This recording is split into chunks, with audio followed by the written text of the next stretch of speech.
Bem, meus amigos, então, boa noite mais uma vez, né? Como é de praxe, né? Eu já até expliquei para o Christian, nós temos aqui o nosso grupo de pesquisa.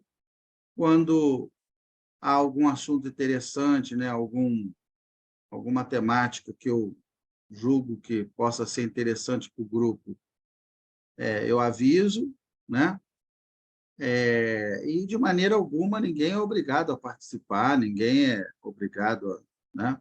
Eu aviso e quem quiser e puder, entra e participa, né? Quem não puder, vai cuidar da sua vida, vai fazer o que tiver que fazer, dos seus compromissos, né? Aqui é o que eu sempre falo, a ideia é oportunizar, né? Oportunizar o acesso à informação, oportunizar o acesso ao conhecimento, né? Estaremos aqui, de qualquer forma, né? Quem quiser aproveitar, aproveita, entra, troca ideia, tira dúvidas, né? Então, o Christian que está... Os demais já conhecem como, né, minha forma de trabalho, o Christian que está chegando agora, né? Então, né, para o Christian aí se situar. Então, primeiramente, eu gostaria de dar parabéns aí ao Christian. Ele concluiu o doutorado dele na Universidade do Minho, lá em Portugal, né, em engenharia de produção, e me procurou, né, buscando um pós-doutorado aqui na Universidade Federal Fluminense. Então, montamos uma proposta, eu submeti ontem ao colegiado da UF, e a proposta dele foi aceita, e ele já está fazendo o pós-doc conosco, né?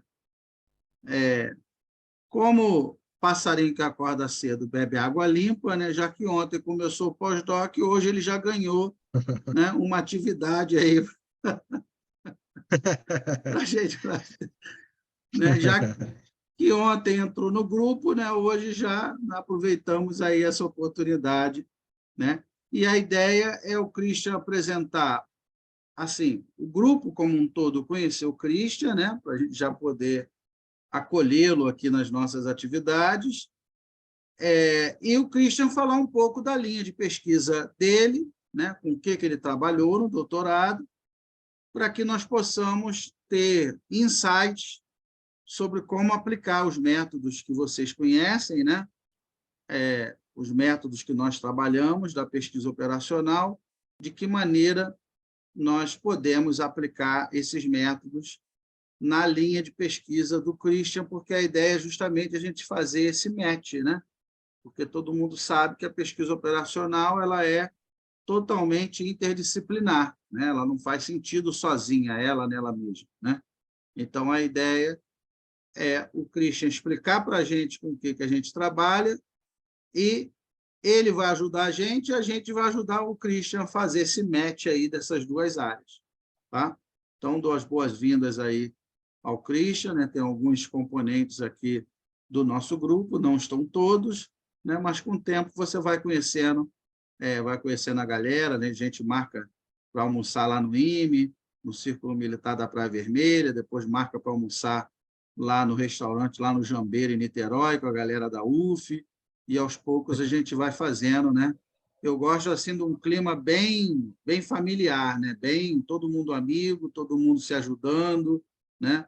Eu acho que se não for assim, não vale a pena, né? O que mantém o trabalho, o que mantém, sabe, que mantém a produção, mantém o trabalho, justamente são esses laços de amizade, de respeito, né? De colaboração, né? Mútua, e eu acho que é assim que tem que funcionar, tá? Então, vamos lá, Christian. Professor, muito obrigado pela oportunidade. Muito prazer aí a todos os integrantes do grupo de pesquisa. Sou o Christian Castillo, como o professor falou, doutor em engenharia de produção. Me formei no final de 2021 na Universidade do Minho, lá em Portugal. E eu tenho aqui alguns slides para mostrar um pouquinho da minha tese, né, da minha defesa de tese. Bom, vamos ver. Deixa eu colocar aqui. Está dando para ver, professor? Vamos ver, espera aí. Ah.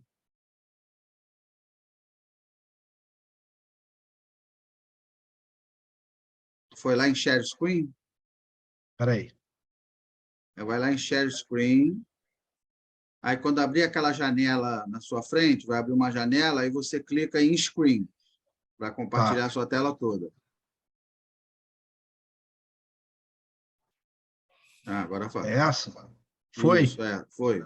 Agora coloca Tá. lá no modo apresentação. Espera aí. Elimina lá no canto inferior direito, lá do lado do 49%. Um cantinho lá Tá. embaixo. Aí. Isso, Aqui. isso. Tá ótimo. Espera aí. Deixa eu só tirar daqui as janelinhas que estão na frente Aham. da apresentação. Olha só, integrante, né, professor? Não entrou no modo apresentação. Espera aí. Calma aí. Vamos ver aqui. Descompartilha, então. Isso pode acontecer porque ele não está mostrando a tela dele sem Você apresentação. selecionou só a janela do slide, só do PowerPoint. Descompartilha, vai lá em Top Stop share. Share. Tá. Aí vai lá de novo, Share Screen. Aí, ao invés de compartilhar a janela do PowerPoint, tu vai selecionar a janela que Share. aparece, Screen. A janela que aparece no canto superior esquerdo. Clica nela, aí vai em Share. Screen, né? Foi. Agora vai. Foi agora? Foi. Tá legal. Obrigado. Eu vou apresentar aqui a defesa da tese, né? E com alguns insights, assim, uma forma mais resumida, né, do que eu consegui desenvolver ao longo da pesquisa de doutorado e tentar mostrar para vocês qual foi a saída do meu trabalho para poder linkar com que a pesquisa operacional pode fazer esse match, né, com o meu trabalho, que, na verdade, foram indicadores priorizados, né, indicadores proativos operacionais de segurança e saúde ocupacionais que foram priorizados. O trabalho, fundamentalmente, é isso. Bem, Né? falou em priorização, já me vem PO na hora na cabeça, né? Priorização, já... É verdade. Mas vamos lá, vamos Verdade. levar o samba. Aqui, o meu grupo de pesquisa lá foi em ergonomia e fatores humanos. Uhum. Programa doutoral em engenharia industrial de sistemas. Aqui, depois, quando eu fiz o reconhecimento do diploma, foi em engenharia de produção, né? E o departamento de produção e sistemas. Eu tive 3 orientadores, né? O professor Pedro Arizes, o professor Mohamed Shahriar, que infelizmente faleceu, e o professor Fabrício Casarejos. Uhum. Enfim.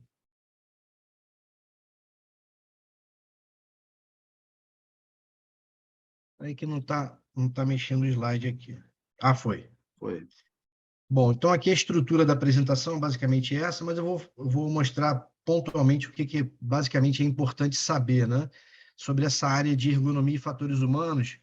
Eu foquei dentro dessa questão dos indicadores proativos, operacionais em saúde e segurança ocupacionais, eu foquei na questão da cultura de segurança, né? E aqui mostra, por exemplo, por que isso, né? Os estágios estratégicos de segurança. Quanto mais você vai evoluindo ao longo dos anos, os índices de acidentes tendem a cair em função da abordagem de cultura de segurança, cultural aqui, ó.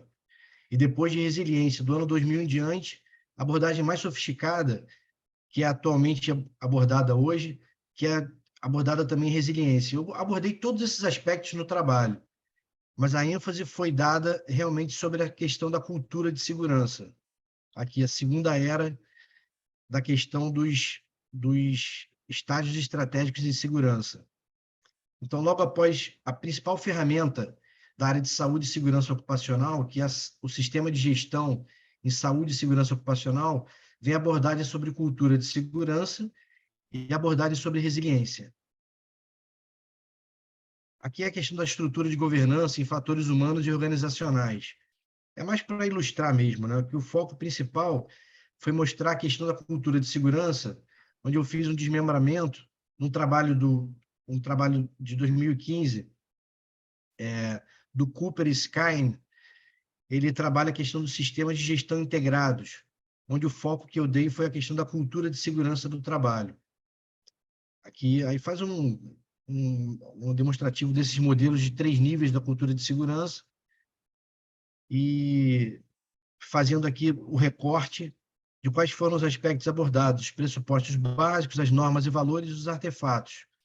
A ênfase aqui em segurança e saúde, valores e normas de segurança e saúde e hábitos de trabalho seguro.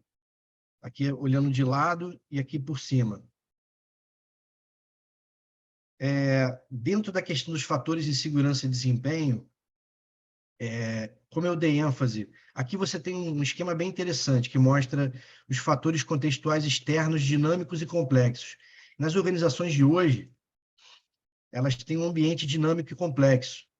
Então, por esse motivo, essa abordagem aqui é interessante porque mostra todos os fatores que influenciam, tanto externamente, né, que são os que estão fora dessa parte verde aqui, mais escura, e os que estão destacados em vermelho, que são as estruturas internas das organizações de saúde e segurança ocupacional, as atividades internas da organização, né, a integração de fatores humano, técnico e organizacional. A ênfase foi dada aqui sobre a cultura de segurança. Então, eu abordei essa questão uma das mais recentes definições sobre cultura de segurança, trata do entendimento das interações entre as características psicológicas compartilhadas de um grupo, que é a cultura, né, e outros elementos do sistema de trabalho. Aqui mostra mais ou menos como é que interage tudo isso, de uma forma sistêmica, no intuito de projetar estruturas organizacionais as quais otimizam o desempenho e segurança. Então, o foco foi dado exatamente em cultura de segurança, nesses bloquinhos aqui, que são as estruturas internas das organizações de saúde e segurança ocupacional. Aqui, eu destaco quais são essas estruturas internas levantadas na literatura, essas estruturas organizacionais internas de saúde e segurança ocupacional, fatores humanos ou ergonômicos, segurança, saúde e ambiente, saúde, segurança, ambiente e ergonomia. Eu fiz um estudo analítico, um estudo anatômico, que foi desenvolvido, uma grande tabela, um grande tabelão, né, no Excel, onde eu fiz uma revisão, né, da literatura para comparar os elementos-chave das estruturas internas das organizações de saúde e segurança ocupacional, dessas 3 estruturas internas, em uma linha do tempo. Então, foi uma grande tabela onde eu retirei algumas informações sobre isso.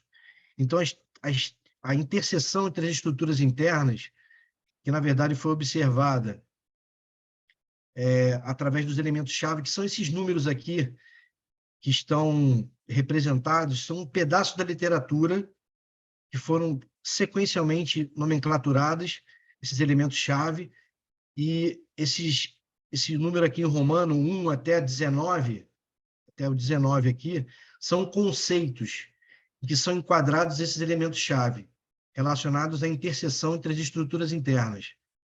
Foi feita uma grande tabela, uma grande discussão de informações baseada na revisão da literatura.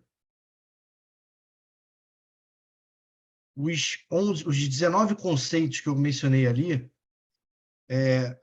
na verdade, foram esses daqui, né? São os 19 conceitos dos quais tratam as estruturas internas das organizações de saúde e segurança ocupacional. Eu dei ênfase à cultura de segurança e aos indicadores proativos e reativos. Então, a inter-relação entre a cultura de segurança e os outros conceitos que estão associados às estruturas internas das organizações de saúde e segurança ocupacional. Aqui eu falo da questão dos indicadores proativos e reativos, onde eu dei ênfase no trabalho em indicadores proativos, porque eles reduzem a probabilidade de ocorrência, que esse é o ideal em termos de ocorrência de acidente, né? Você evitar que o acidente ocorra, ao invés de você depois mitigar, depois da consequência, você tenta mitigar ou reduzir a consequência. Tem os reativos, que são importantes, mas eles não foram abordados no estudo. A ênfase foi dada aos indicadores proativos.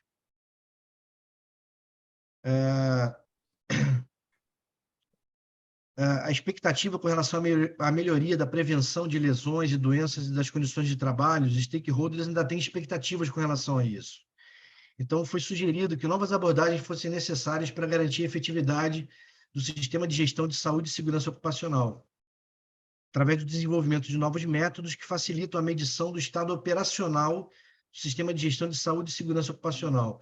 Não a abordagem estrutural que normalmente é dada aos sistemas de gestão, e sim o estado operacional do sistema de gestão de saúde e segurança ocupacional. Eles enfatizam exatamente o que acontece no chão de fábrica ali, na parte operacional mesmo, que é o que importa e tem uma ênfase maior de ter um retorno em termos de redução de acidentes e doenças ocupacionais, o impacto é maior. Então, a ênfase foi dada ao estado operacional do sistema de gestão de saúde e segurança ocupacional. Então, o objetivo do trabalho foi construir e verificar uma nova ferramenta com indicadores proativos operacionais de segurança e saúde ocupacional, à luz da literatura especializada e da sua aplicabilidade empresarial, priorizando esses indicadores de acordo com a opinião consensual de peritos em segurança e saúde ocupacional, no intuito de personalizar os indicadores que sejam mais apropriados em um safety dashboard, em um painel de controle de segurança. Na verdade, essa personalização se buscou, através dessa personalização, os indicadores mais apropriados para grupos individuais de peritos, assim como para todos os grupos de peritos. Foram 5 grupos de peritos que foram consultados, foram entrevistados. Aqui foram os objetivos O mestre, Oi. se permita, rapidinho, professor, só fazer uma pergunta. Esses 3 conceitos que o senhor elenca no slide anterior, ele é uma realidade Europa, Brasil, mais um, por favor. Quais 3 conceitos? Esses? Mais um, volte mais um, por favor. Esses. Pronto, esse aí. É uma realidade Europa, global, predomina no Brasil, esses conceitos, porque assim, eu acho que era mais conhecido, pelo menos para mim, esse terceiro aí, né? Saúde, segurança, ambiente e ambiente, ergonomia. Mas essa realidade predomina Europa, Brasil também, esses 3, a gente vai encontrar esses 3 conceitos mesclados por aqui. A Europa e a Oceania se destacam, a parte também dos Estados Unidos, se destacam também, principalmente na parte de ergonomia, que é a parte que se chama de engenharia humana. Você acoplar, né, ou integrar a saúde e segurança ocupacional à ergonomia. Essa visão ainda não se tem muito no Brasil. Então, isso aqui foi levantado na literatura. Aqui a gente usa muito aquelas NRs. Na Europa também tem alguma coisa semelhante, professor? Sim, na verdade, as normas regulamentadoras lá, você também tem essa parte, vamos dizer, compulsória, né? Tá bom, perfeito. Também. Obrigado, tá bom. Espera aí, deixa eu só colocar aqui.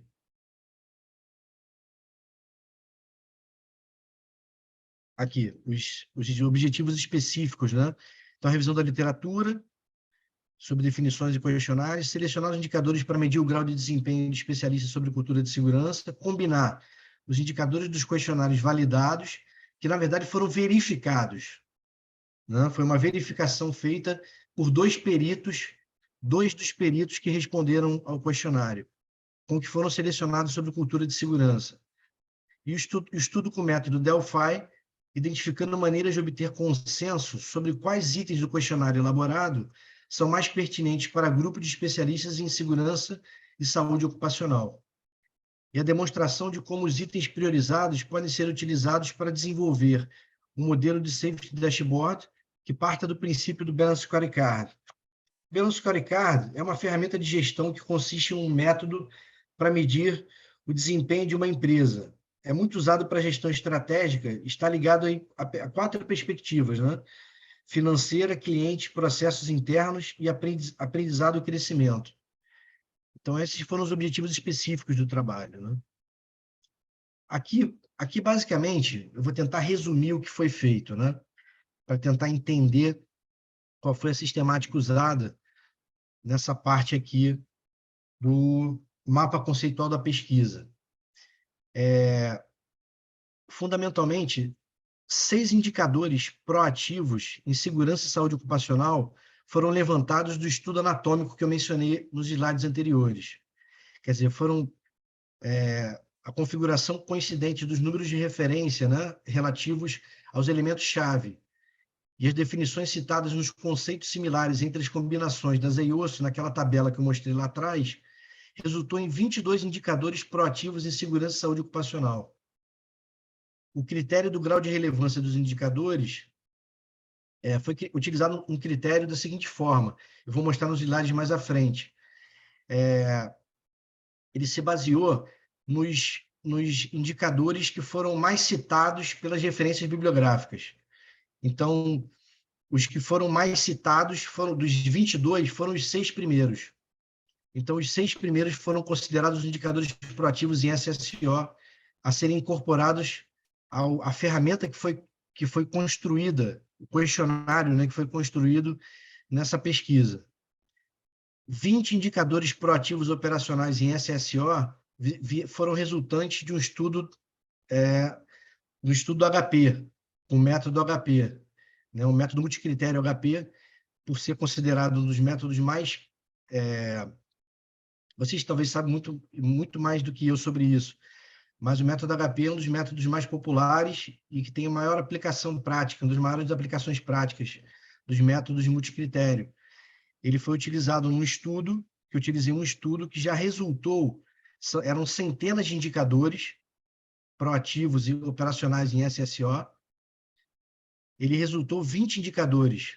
Esse foi o resultado do estudo dele já. Então, eu não utilizei o HP no meu estudo, apenas o resultado, o output, né, a saída do resultado do estudo do método que utilizou o método HP. E eu utilizei também um dos 8 indicadores de um estudo sobre desempenho organizacional. Você está falando que houve um artigo que aplicou a HP, né? Isso. E encontrou esses 20 indicadores. E aí você utilizou o resultado desse estudo dentro da sua tese. Dentro da minha tese, exatamente. Tá, entendi. Só voltar aqui. Então, 8 indicadores também foram usados de uma métrica, de um questionário já utilizado amplamente para desempenho organizacional. Eu utilizei esses questionários e construí o questionário através desses 20 indicadores do HP, com 8 indicadores de desempenho organizacional, mais os 6 indicadores resultantes desse estudo anatômico que eu utilizei. Aí foi o questionário resultante foi uma lista gerenciável de 34 indicadores proativos operacionais em SSO do estudo, 34 indicadores.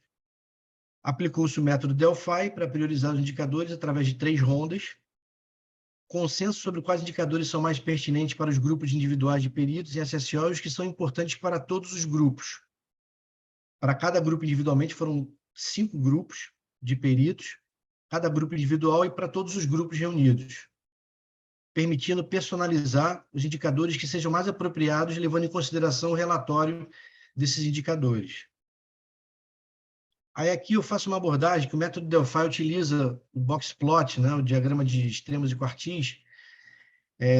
Basicamente, foram utilizadas 2 estatísticas, né, a mediana dos resultados, né, das 34 questões, foram entrevistados, inicialmente foram convidados 212 peritos, só 91 aceitaram participar. Então, foi a taxa de aceitação aí do questionário, né? Para responder, dos 91 peritos. Então, eles responderam. Então, a ideia foi a seguinte: aqui você tem o primeiro quartil, 25º percentil, né? O terceiro quartil, 75º percentil, a mediana, e a diferença entre o terceiro quartil e o primeiro quartil, que é a medida da dispersão da mediana, ela foi utilizada para exatamente verificar o grau de consenso das respostas. Quanto menor fosse essa amplitude aqui da dispersão dos resultados, maior o consenso. Então, 100% de consenso, eu não teria nada aqui entre eles, eu teria 100% de consenso, Então, teria o IQR aqui, o intervalo interquartil, a diferença entre o terceiro quartil e o primeiro seria 0. Todo mundo opinou no mesmo, de 1 a 5, né? No grau de importância do questionário que foi aplicado. De 1 a 5, ele respondeu a mesma questão, todo mundo teria respondido o 3, por exemplo. Teria respondido o mesmo item da escala Likert, né? Da escala tipo Likert, de 1 a 5. Enfim. Aqui embaixo aqui são os outliers moderados e severos. Aí o desenvolvimento dos indicadores sobre a cultura de segurança. Como eu mencionei, os 6 primeiros indicadores dos 22 se repetiram 6 vezes em cada indicador que foi referido nas referências bibliográficas. 6 vezes, 12, 11, 11, 11, 11. Daqui para cima, quer dizer, do 7º indicador em diante até o 22º, foi referido apenas uma vez. Apenas um dos conceitos. Então, eu considerei como um dos critérios para considerar os indicadores mais relevantes, aqueles que tinham sido mais citados pelas referências bibliográficas, no caso, foram os 6 primeiros. Então, desenvolvimento dos indicadores sobre cultura de segurança. Das 7 sessões que são subdivididas as 34 questões do questionário, aqui, só um minuto, questionário proposto, né? Foram 7 sessões. A primeira sessão, a primeira, segunda, terceira, quarta e quinta sessões são do trabalho do HP, do método HP aplicado. Então, essas 5 primeiras são do método HP. Política, organização, planejamento, com 7 questões, organização, 5 questões, política, 2 questões, avaliação, 4 questões, e ações para melhoria, 2 questões. Desempenho organizacional, 8 questões, e a cultura de segurança, 6 questões. Foram 34 no total. Aqui foram os resultados da primeira ronda. As 5 possíveis respostas, são o grau de importância dos indicadores, né? Dos 34, são 34 colunas aqui, né? Cada um nos grupos que foram subdivididos aqui, como eu mencionei. Esses indicadores aqui do estudo refletem exatamente o diagrama de extremas e quartis, né? Que foi aquilo que eu mencionei agora há pouco, aqui atrás, né? Essa questão aqui do diagrama do box plot, diagrama de caixa. Então, ele mostra só aqui na vertical, né? Então, aqui é o resultado da primeira ronda, onde o número de peritos foi de 91, como eu falei, foram 212 participantes inicialmente, 91 resolveram responder a primeira ronda. O meio de comunicação foi no meio personalizado, o número de respostas é 67. Dos 91, a taxa de resposta é uma situação crítica do método Delphi, né? O pessoal, às vezes, não ia respondendo algumas perguntas. Por aqui dá para perceber. Começa com 91, depois passa para 67. Então, número de questões com IQR menor ou igual a 1, que, na verdade, isso aqui representa um critério baseado na literatura também. O IQR menor ou igual a 1 é o intervalo interquartílico. Menor ou igual a 1 representa que houve um consenso. Já é considerado um consenso. Quer dizer, o grau de resposta... houve um consenso do grau de resposta pelos respondentes, né, em relação ao questionário. Então, foram 29 questões com IQR menor ou igual a 1, incluindo uma questão com IQR igual a 0. Quer dizer, todo mundo aqui opinou no mesmo grau de importância do indicador aqui para uma das questões. Então, das 34, 29 tiveram IQR menor ou igual a 1. Número de questões com IQR maior que 1, 5. Segunda ronda, dos 67 peritos que responderam ao questionário da primeira ronda, 41 enviaram o questionário completo com as respostas revistas. O número de questões com IQR menor ou igual a 1 foi de 32, das 34, incluindo 2 questões com IQR igual a 0. E a terceira ronda do Delphi, na verdade, como é que se realizam essas rondas? Eu acho que é importante mencionar isso, né? O primeiro questionário foi aplicado, E o segundo questionário, que é a segunda ronda, as respostas foram computadas, a mediana, o intervalo interquartil, e os resultados foram considerados. Na segunda ronda, a gente, na verdade, eu submeti o questionário com das 5 respostas possíveis para o questionário, você encaminha uma chamada zona de consenso. O que é isso? Eu computei a mediana da primeira ronda e considerei, para cada resposta, eu considero a resposta que ele marcou na primeira ronda e considero a zona de consenso, que é a mediana das respostas, mais ou menos um nível. Ou seja, por exemplo, se a mediana foi de 1, 2, 3, 4, 5, a mediana foi 3. Entre 2 e 4 era a zona de consenso. Quer dizer, era a mediana mais ou menos um nível. Então, o respondente tinha a informação da zona de consenso e tinha informação da resposta da primeira ronda. Para que isso? Para que ele reflita sobre o valor da mediana dos respondentes e se ele realmente, a resposta dele faz muito sentido diante da mediana do grupo. Para que ele possa refletir em relação a isso. Por quê? A tendência das rondas, com o tempo, é ele refletindo e vendo, bom, eu vou decidir manter minha resposta dentro da zona de consenso ou fora da zona de consenso. Ele tinha essa opção.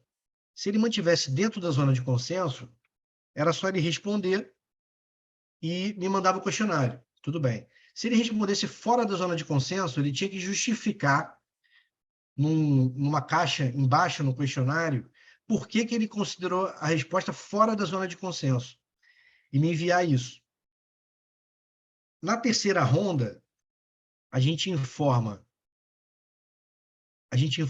o valor da mediana, o valor da resposta na segunda ronda e informa também uma síntese dos comentários de todo o painel do grupo. Então, todo o grupo analisou as respostas. Aqueles que colocaram a resposta fora da zona de consenso justificaram por que colocaram fora da zona de consenso. Então, eles apresentaram uma resposta embaixo do questionário, na segunda ronda. Eu compilei, né, fiz uma síntese dos comentários, aproveitei todos os comentários das justificativas e apresento isso para a segunda ronda, para ser aplicada a segunda ronda. Aí, a terceira ronda foi realizada, onde os respondentes, os peritos, no caso, têm à disposição a síntese das respostas dos grupos no segundo grupo, na segunda ronda, a resposta dele e a mediana. Então, isso foi feito para observar se realmente a pessoa queria, se ela ia se basear nas respostas dos grupos, ou se ela ia continuar permanecendo com a resposta dela com convicção. Bom, aqui é o modelo do Safety Dashboard geral.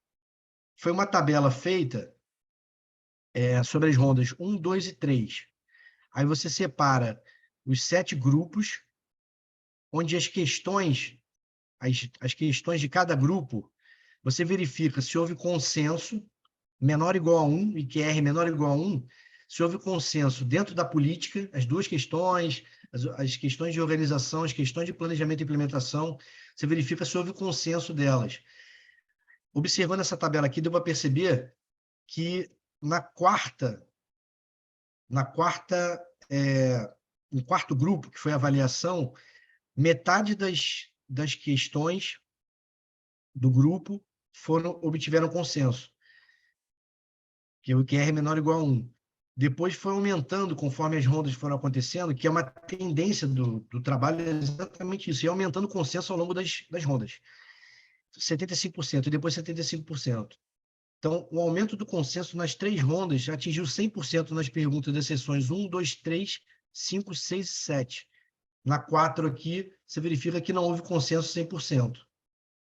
Esse é um exemplo para um modelo de Safety Dashboard geral. E aqui foram utilizados os seguintes critérios. O IQR menor ou igual a 1 e a mediana igual a 5. Foi utilizado o critério de alta relevância, mediana igual a 5, e elevado consenso, IQR menor ou igual a 1. Para as questões de política, nenhuma, no caso daqui do modelo geral, com os 5 grupos aqui reunidos, nenhuma obteve alta relevância e elevado consenso. Aqui, esse foi o critério de corte, né? Para que eu considerasse quais eram as questões priorizadas, as mais relevantes, e as que tinham maior consenso.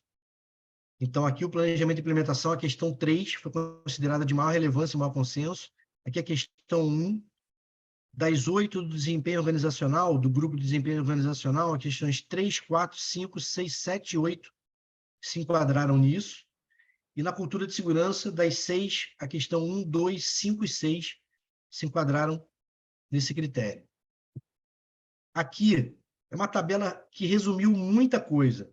Foi feito, na verdade, que foram os grupos de acadêmicos, auditores externos, gestores, inspetores do trabalho e técnicos de segurança, os 5 grupos que eu mencionei, né? O que eu fiz aqui? Para resumir essa tabela, eu considerei uma comparação aqui de cada grupo personalizado. Acadêmicos, auditores externos, gestores, inspetores e técnicos de segurança. Eu fiz uma comparação com a tabela anterior e eu fiz uma tabela dessa aqui para cada grupo individual. Então, comparando o grupo individual em relação ao grupo, a todos os grupos reunidos, aqui, por exemplo, deu para observar que houve a inclusão na organização aqui da questão 2. No planejamento e implementação, a inclusão da questão 1. E comparando com os acadêmicos, o grupo de acadêmicos, com todos os grupos reunidos, houve a exclusão de ações para melhoria da questão 1. E assim foi feito para cada grupo individual, para resumir o modelo de Safety Dashboard, com os indicadores priorizados do estudo. Eu diria que essa aqui é a tabela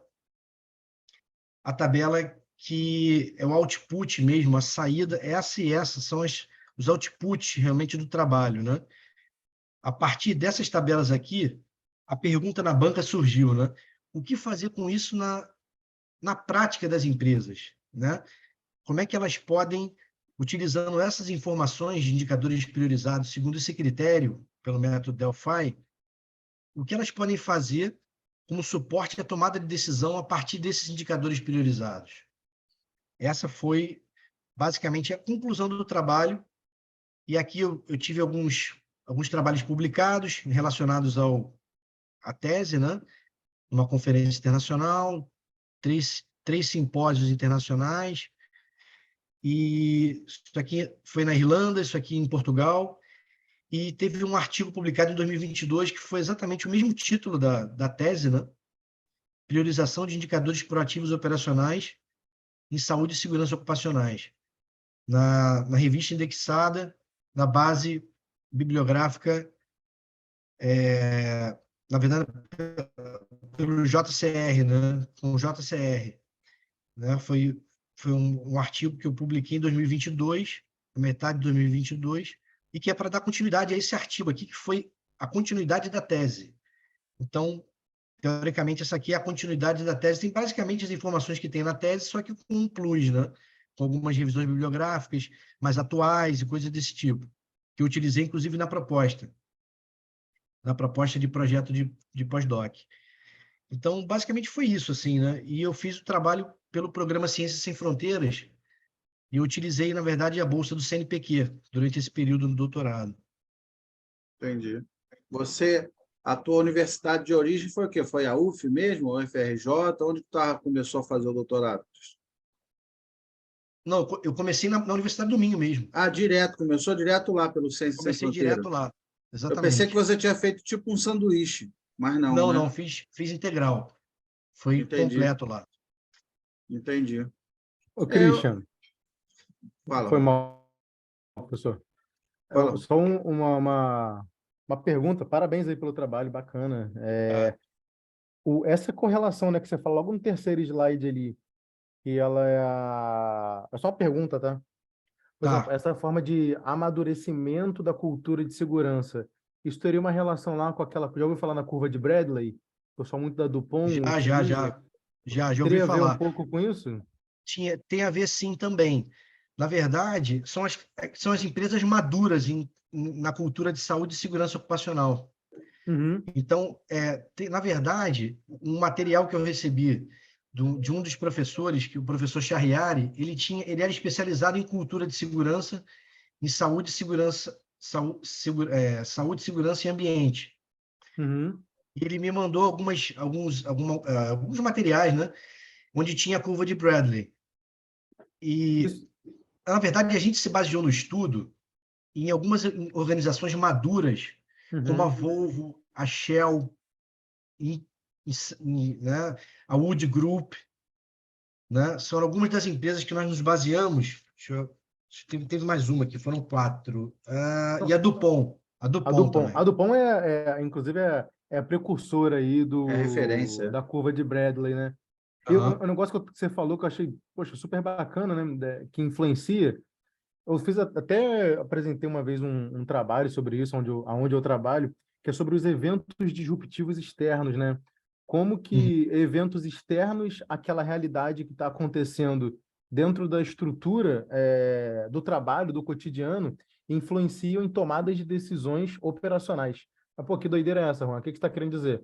Por exemplo, quando um operador, né, um trabalhador dentro de uma fábrica, por exemplo, ele chega para poder atuar, né, trabalhar e exercer a sua função, não só Uhum. aquele meio ali, o gestor está influenciando as decisões da empresa, o salário que ele recebeu ou não, isso são as influências diretas, mas tem os eventos disruptivos externos, é aquilo que acontece fora, dali longe, que Sim, faz sim. ele perder atenção, faz ele perder produtividade e, eventualmente, são as maiores causas dos acidentes, né? Porque, às vezes, a gente vê uma análise de acidente feita, isso, rapaz, isso foi uma falta de atenção, isso foi um mole. Nunca é, né? Sempre tem como você trazer ciência para dentro de uma É. explicação dessa rasa, assim. Em muitos casos, aí foi um artigo que eu li, tem que achar esse artigo de novo, que ele falava desses eventos disruptivos externos, né? A correlação disso com os eventos de incidente, acidente.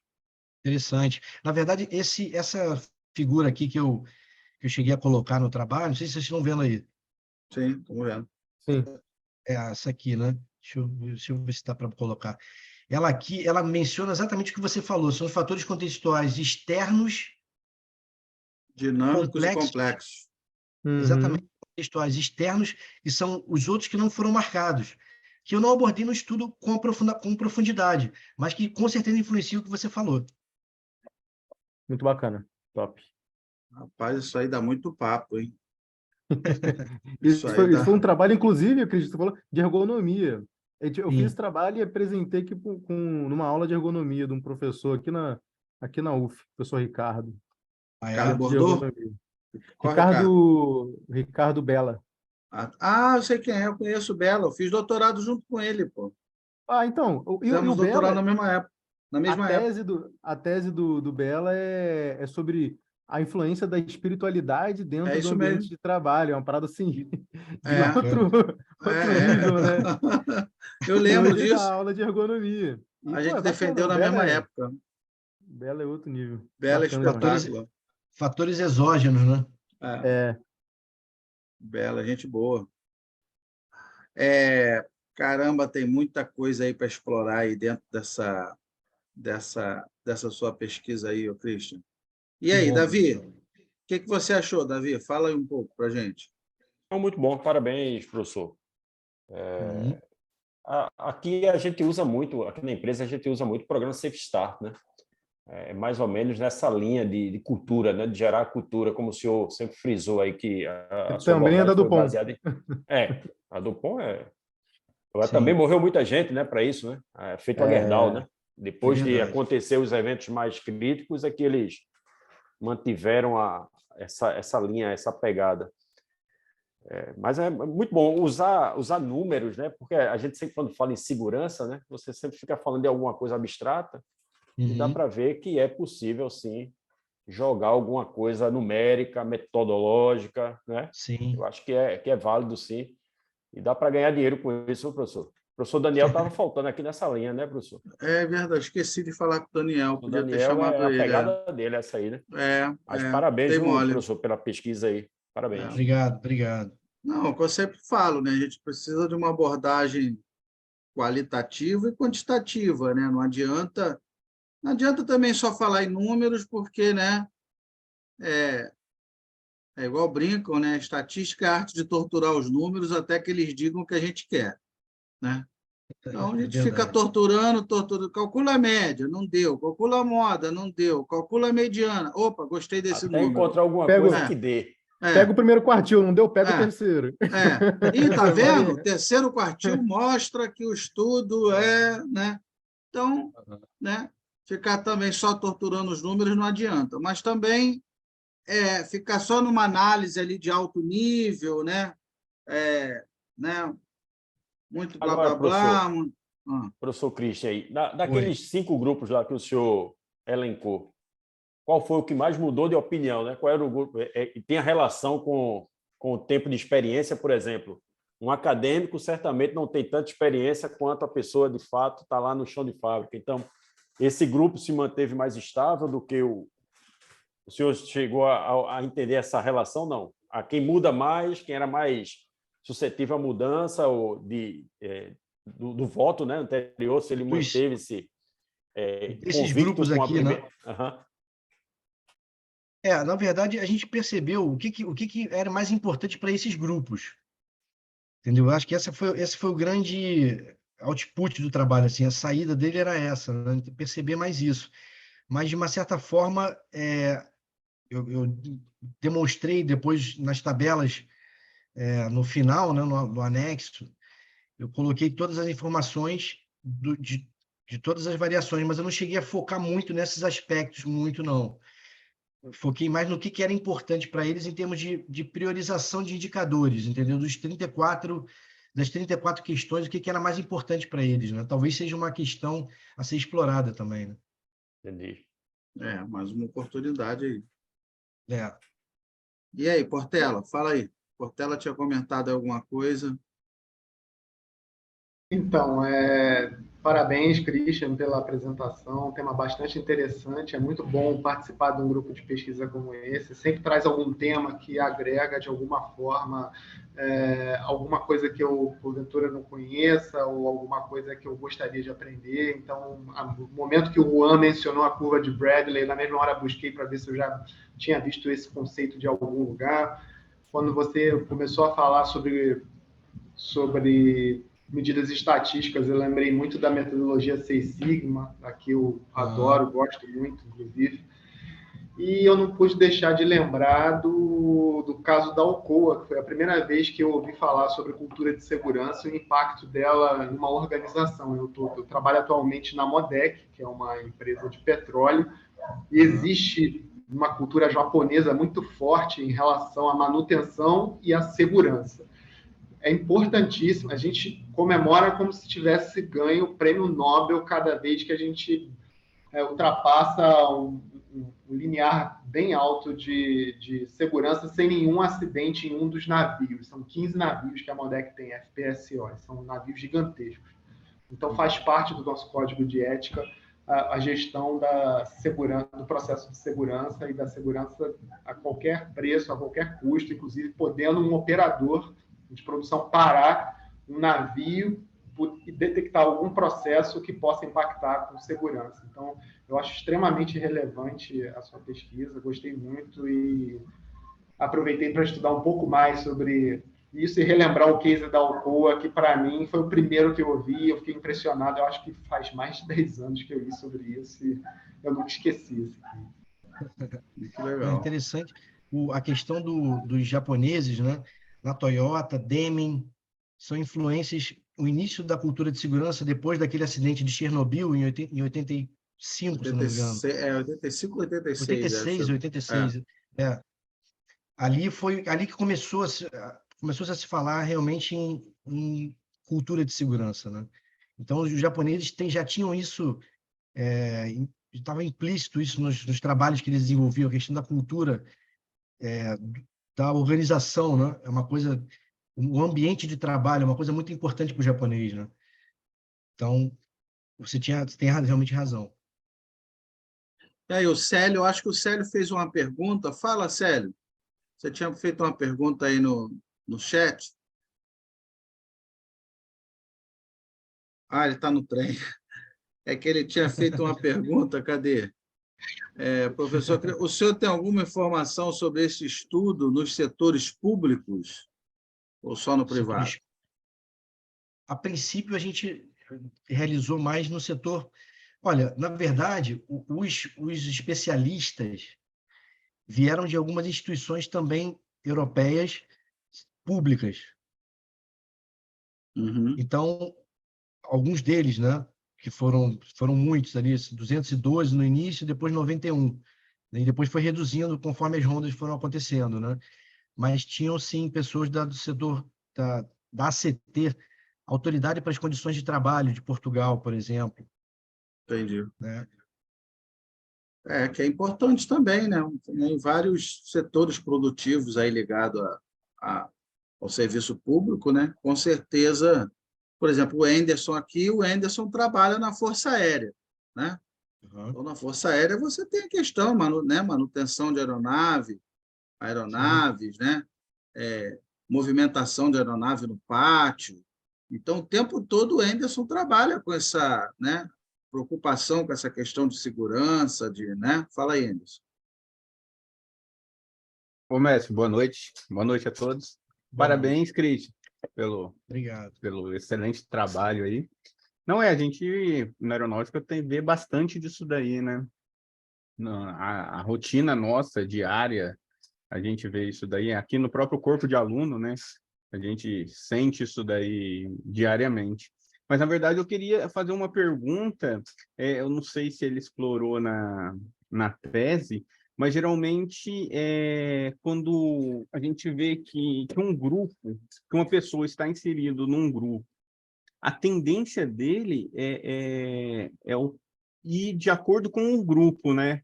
Na primeira ronda ali no método Delphi, a gente vê que ele deu, apresentando essa mediana para ele, no caso que você escolheu, né? Ou a moda ali que mais apresenta também, no caso foi a mediana. Na segunda ronda, será se tem algum viés dele acompanhar esse grupo? Será? Tem alguma exploração, artigo explorando isso daí? Não sei se... A metodologia do Delphi é essa, né? Você se basear ao longo das rondas e para ir aumentando o consenso ao longo das rondas. Essa é a ideia. Né? Na verdade, esse viés, na verdade, ele pode estar acontecendo, sem dúvida, mas é uma coisa desejável, que é desejável, na verdade. É difícil falar isso, mas é desejável, né? Entendi.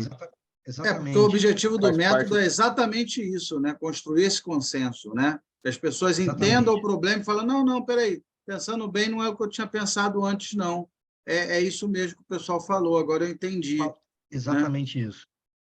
Na verdade, ele tem a opção lá na frente, olhando a zona de consenso e olhando as respostas, depois a síntese das respostas justificativas de quem não colocou próximo da zona de consenso, quem colocou fora, quais foram as justificativas que as pessoas deram para não terem colocado na zona de consenso, caso elas não tenham colocado. Então, ela pode optar por colocar ou não colocar e justificar. Observar, justificar, exatamente. O método é muito legal. Joia, obrigadão. Fala, Juan. Professor Christian, uma dúvida aqui. Por exemplo, quando tem essas seleções aqui que são aquelas áreas, ou então aquilo que deve ser explorado, foram as preferências, né? Política, organização, planejamento, avaliação, beleza. Chegou a fazer, por exemplo, alguma relação desses tipos de ações lá com aquele diagrama que você mostrou, que parece até um diagrama de análise de risco de Boltai, que ele tem as ações antes do evento indesejado e depois tem as ações de mitigação, né? A primeira são as de mitigação, depois são as de contenção. Eu não sei para onde... Qual exatamente? Desce mais, por favor. Desce. Aí, esse daí. Aí, esse aí, passou. Esse 9. Porque eu achei interessante, né? Porque, por exemplo, o que seriam boas ações, né, de segurança? São aquelas que, poxa, tanto evitam que o esforço, né? Cada uma tem um esforço diferente, mas evitam que aconteça um evento desejado, mas que também, depois disso, dado o evento desejado, né? Qual que é o melhor caminho de eu corrigir isso ou de eu mitigar, né? Ou seja, conforme como eu tratei essa ação, o impacto pode ser maior e pode ser menor, né? Tem esse tipo de coisa.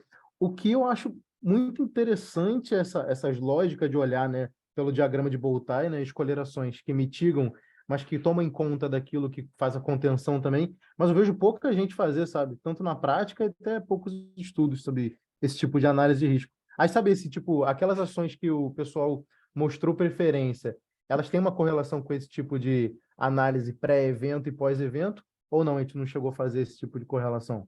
Não cheguei a fazer, mas é interessante a tua abordagem. Eu estou até anotando aqui, porque realmente o papo aqui sempre sai assim. Vai virar artigo. Sempre sai os... Se a gente não tem uma reunião dessa, não sai com os 3 papers na cabeça, já não... Tem alguma coisa errada, exatamente. Né? Tem alguma coisa errada. Verdade. Nessas discussões sempre saem mesmo 2, 3, 4 papers, assim, ideias, né? Sim. Conceituais aí.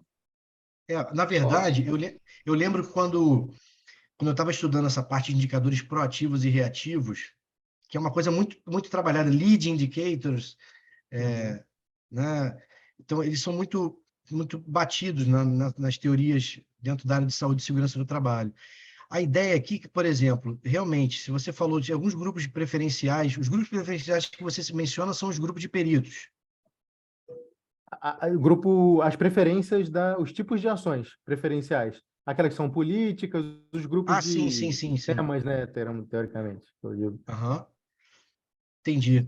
Porque dentro daquela abordagem, que foi o método HP, né? Está dentro do sistema de gestão de saúde e segurança ocupacional, aquelas 5 abordagens, aquelas 5 áreas ali. A ideia realmente é essa, você aproveitar, tanto para mitigar, para evitar que dentro daqueles 5 grupos, né, que você tenha impactos maiores depois que ocorrer, né, no caso, que não foi abordado no trabalho, mas que você reaprende isso aqui e volta para cá. Entendo. Para evitar que aconteça de novo. Então, isso aqui acontece o tempo todo, na verdade, deveria acontecer o tempo todo, né? Eu acho uma continuação realmente interessante, porque, por exemplo, você identificou, poxa, com uma pesquisa extensa, com uma grande parte dos stakeholders, teoricamente, que mexem com isso, qual que seriam as áreas interessantes? Ok, dado esse estudo pronto, e seja possível identificar quais são os tipos de ações que facilitam esse fluxo, poxa, são as melhores que mitigam, e agora são as melhores que fazem a contenção. Depois, mesmo que eu não tenha conseguido mitigar, essas são as melhores que fazem a contenção, sabe? Aí é bacana, é uma ideia legal. Interessante. Muito legal. Muito legal essa ideia do Juan. Eu colocaria um PDCA aí, o símbolo em cima dessa... Que é exatamente o que o Juan estava explicando. Você tem que rodar permanentemente esse PDCA. Aqui, por exemplo, nessa imagem mostra um pouco do que acontece. É um pouco disso, né? Das forças regulatórias, o sistema de gestão de segurança, aí tem a questão da conformidade, a comunicação e o output, que é segurança e produção. Aí tem o PDCA aqui girando, né? Como o professor falou agora. Isso mesmo. Bacana. Cadê o Emerson? O Emerson está quietinho aí, o Emerson Kojima não falou nada. E aí, Emerson? Boa noite a todos. Emerson é do setor do agronegócio, então tem bastante experiência aí na área também para contribuir aí com a gente. Fala aí, Emerson. Muito parabéns, né, professor Christian?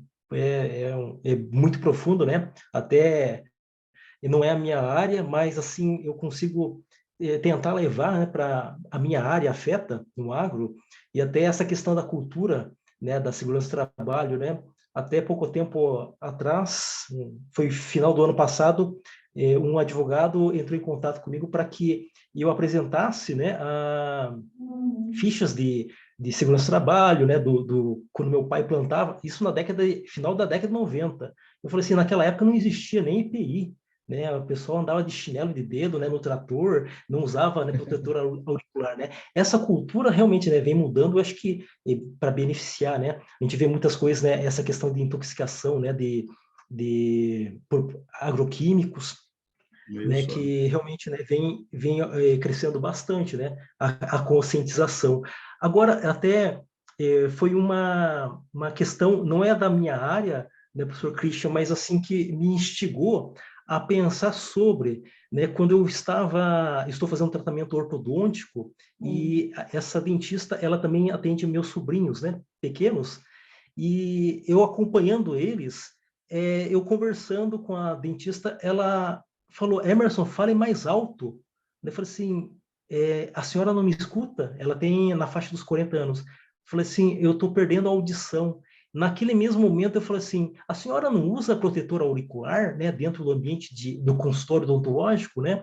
Ela falou, não uso e não é costume, né? Porque a gente vê, né, aqueles equipamentos, né, de odontológicos, né, que custam um preço de um carro, muitas vezes você tem um custo destinado a fazer toda a parte estética, mas aquele compressor, aquele sugador, né, ele gera um barulho, né, isso colocado, né, à exposição ao longo de 1 ano, 10 anos, 20 anos, 30 anos, né, ela já era quase 30 anos, né, profissional, a perda de audição eu achei que foi prejudicada em função desse trabalho. E essa que é a pergunta, né, doutor Christian, né?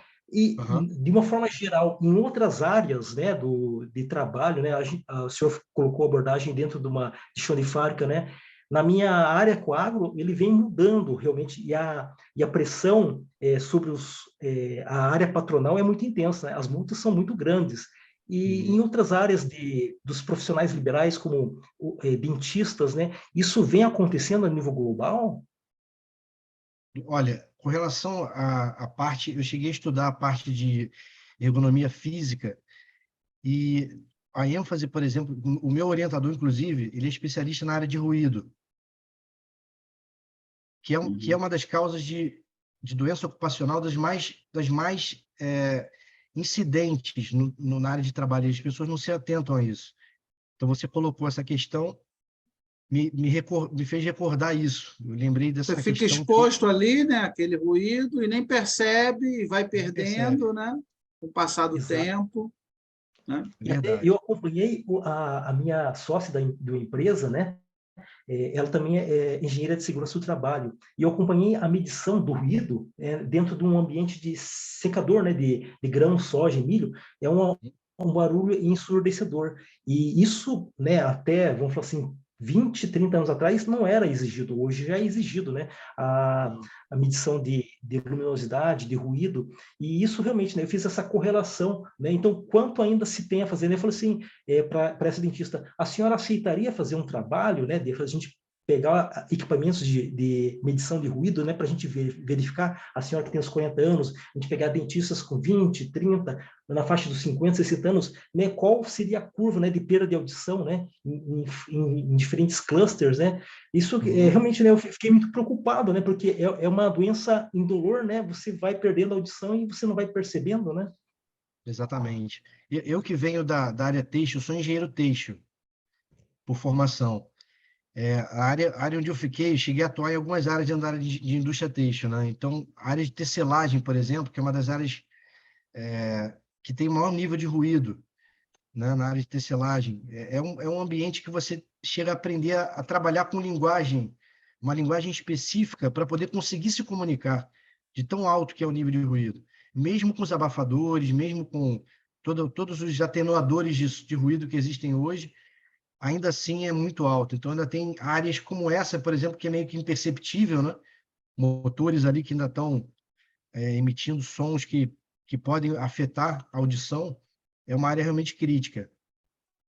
É interessante, mostra que dá um vasto caminho aí, né, de possibilidades, né, de aplicações dessa sua pesquisa. né? Não fica só restrito ao chão de fábrica, né? Não, Posso não. levar isso para vários, como o Emerson falou, posso levar isso para o agro, eu posso levar isso para o profissional liberal, eu posso levar, Uhum. né? Então, é bem interessante essa nossa discussão, né? Obrigado, Emerson. Fala, Anderson. Ô, Max, só dando um exemplo nessa área de audição, na FAB tem bastante caso aí de mecânico de aeronave, uma grande quantidade chega no final da carreira com problema de audição. Eu tenho um tio É porque que é fica a mecânico de... turbina, né? Aquela turbina, ela... Exatamente. Aquela turbina lá funcionando, Exatamente. aí ele vai perdendo a audição.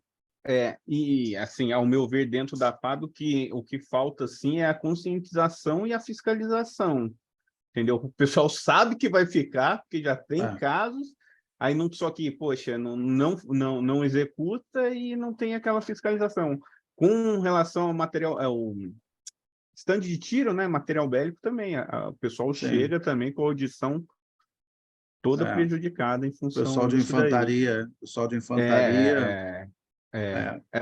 Com relação a seguir, né, a segurança do trabalho, aqui na aeronáutica a gente já teve vários casos, até de pessoal dando instrução e granada de efeito moral estourar na mão do cara, sendo que Entendi. tem as normas, mas não tem aquela conscientização e a fiscalização, vamos dizer assim. Entendi. É que é o que o Christian falou, né? E o Juan também falou, né?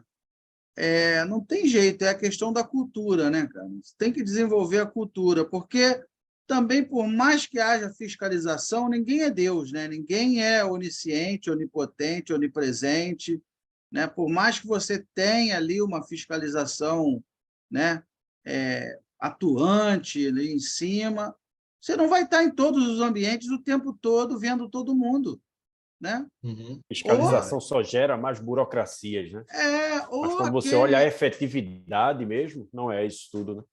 ou aquele colaborador, ele introjeta que a vida dele depende daquilo, que a saúde dele depende daquilo. É o que o professor Daniel, até o Davi bem falou, né? Eu dei uma mancada, esqueci de chamar o Daniel, né? No outro dia ele falou até sobre a questão do posto de gasolina, né? Os trabalhadores do posto de gasolina.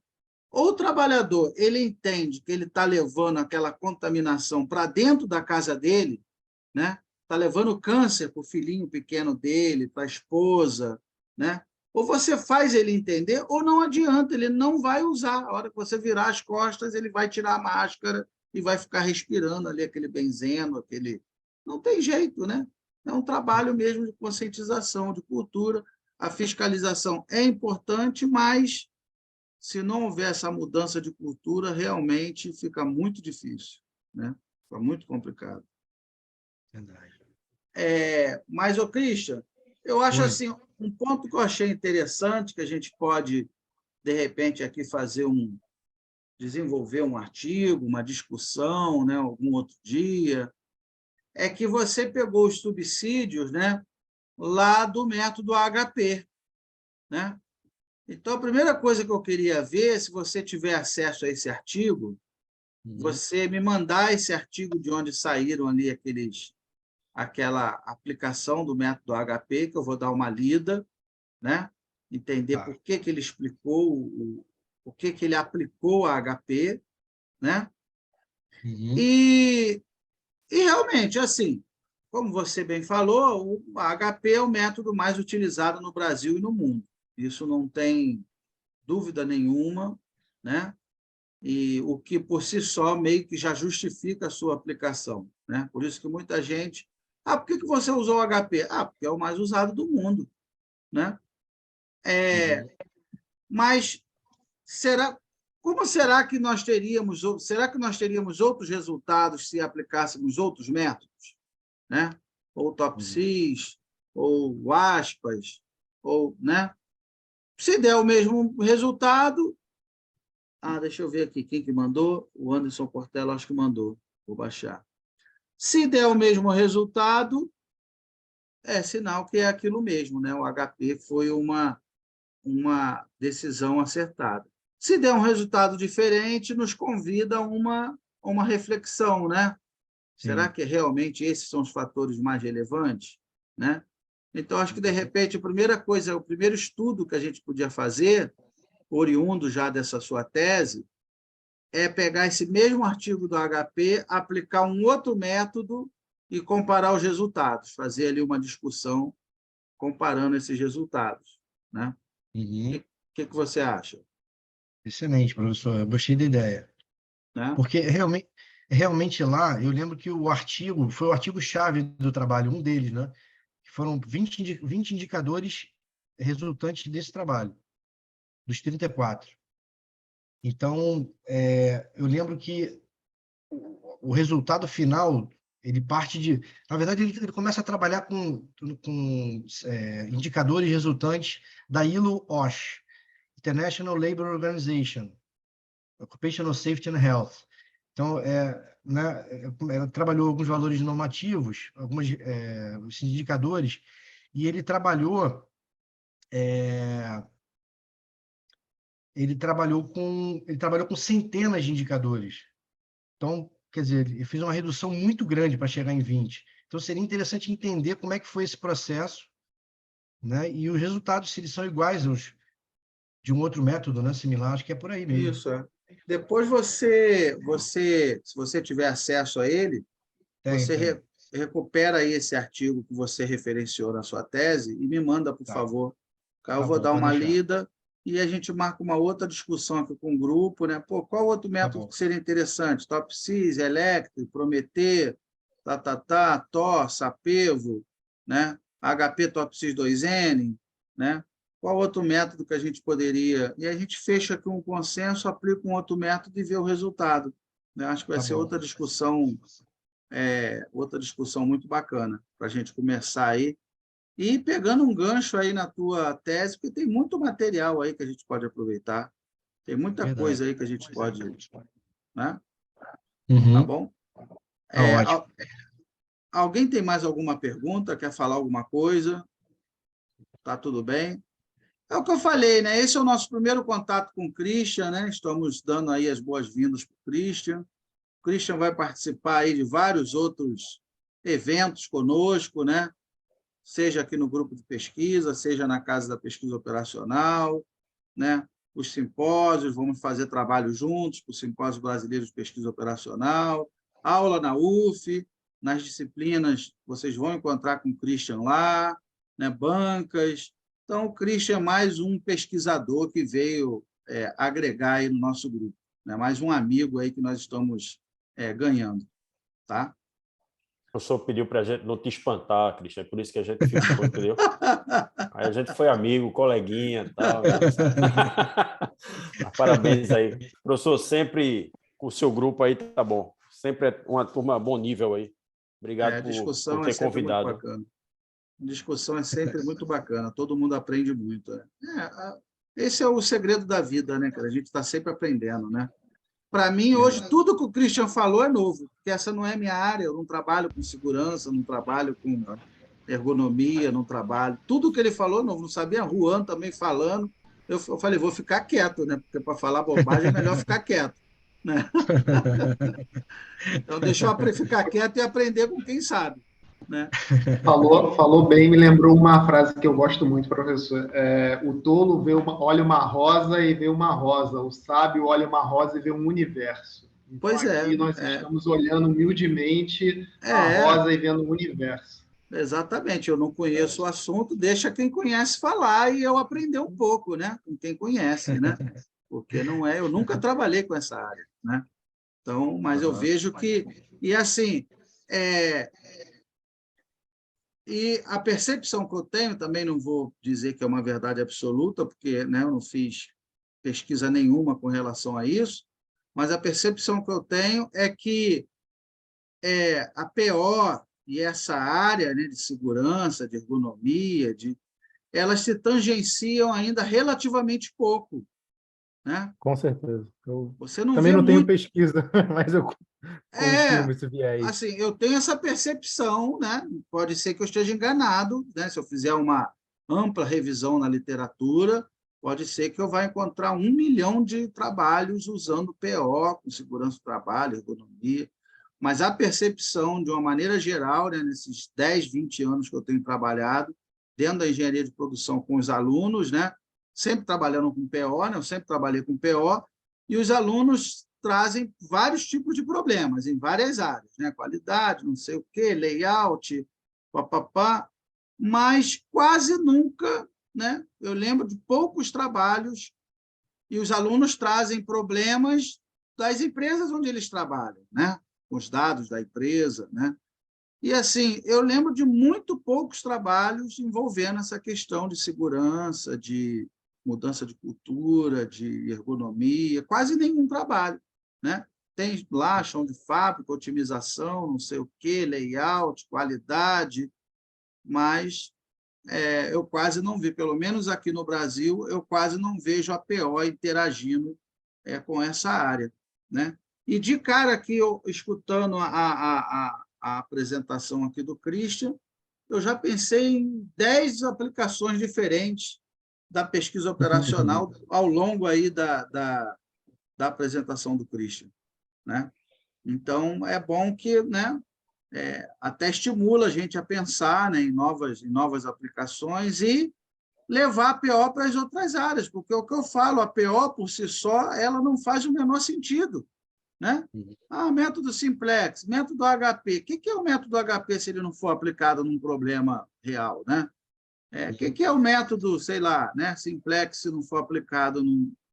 Então, assim, a gente tem que levar a PO para essas outras áreas. Por isso que eu achei a proposta de pós-doc do Christian interessante para a gente pegar esse gancho e permear essa área de ergonomia, segurança, né? Encher ali de aplicações da pesquisa operacional, né? Excelente. Mas muito legal. Então, pessoal, agradeço a presença de todos, Luan, Anderson, Davi, Anderson, Célio, tá? Como eu falei, aqui ninguém é obrigado a nada, ninguém é obrigado, não se sintam acanhados, né? Eu convido e vocês podem ficar à vontade. Se puder, tiver de bobeira em casa e quiser participar da discussão, entra. Se não puder, tudo bem também, né? Aqui a ideia realmente é ser um bate-papo entre amigos e todo mundo poder aprender um pouquinho mais, tá? E agradecer ao Christian aí também pela disponibilidade. Obrigado. Tá, Christian? Muito obrigado. Eu que agradeço. Pelo seu tempo e estar aqui conosco, tá? Tá legal.